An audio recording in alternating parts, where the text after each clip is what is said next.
اللہ رب العالمین نے مجھے خواب کے ذریعے قرآن مجید کی زیارت کرائی ہے۔ ایک دفعہ میں بہت فکر مند تھا کہ پتہ نہیں ہم سے غلطی ہو رہی ہے، جس طرح شان ہے قرآن کی وہ ہماری حیثیت کہاں ہے، اور بہت فکر مند ہو گئی کہ پتہ نہیں یہ پڑھا بھی لوں یا نہ پڑھاؤں، چھوڑ دوں، یہاں تک فکر مند ہو گیا۔ تو میں نے خواب دیکھا کہ میری طبیعت بہت ناساز ہے اور سانس اکھڑی ہوئی ہے، سانس کا عارضہ جو پیش آیا، اور میرے قریب میں ایک بہت حسین جمیل،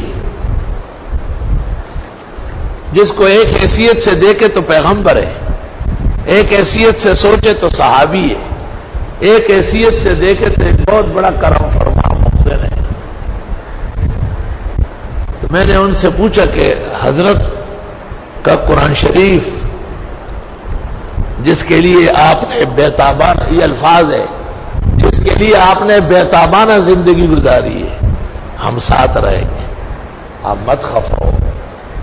بالکل صحیح رخ پہ چل رہا۔ الحمدللہ۔ مکہ مکرمہ کا ماحول تھا اور میں تفسیری عمرے پہ گیا تھا، 8-10 سال پہلے کا واقعہ ہے، کیونکہ تفسیری عمرے میں ہم اللہ سے دعا کرتے ہیں کہ یا اللہ ہماری مدد فرما اور ہمارے پڑھنے والوں کی بھی مدد فرما، آسانیاں فرما، بہت بڑی کتاب ہے، ہماری بھی ساتھ رہا ہے۔ تو میں نے سوچا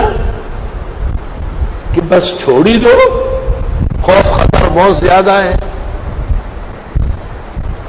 اور وہ ہاتھ بٹھانے کے لیے ایسا زبردست طریقے سے آیا، مجھے کہا میں قرآن شریف ہوں جس پر آپ نے بیتابانہ زندگی گزاری، الحمدللہ۔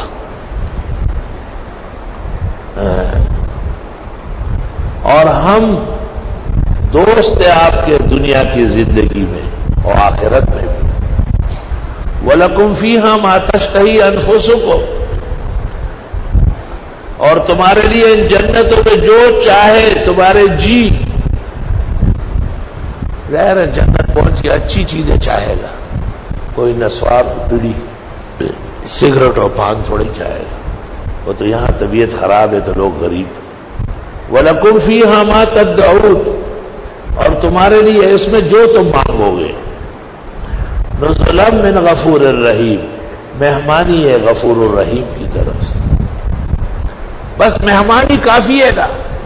آپ میرے مہمان ہو جائے، پھر میں جانوں میری قدریں جانے،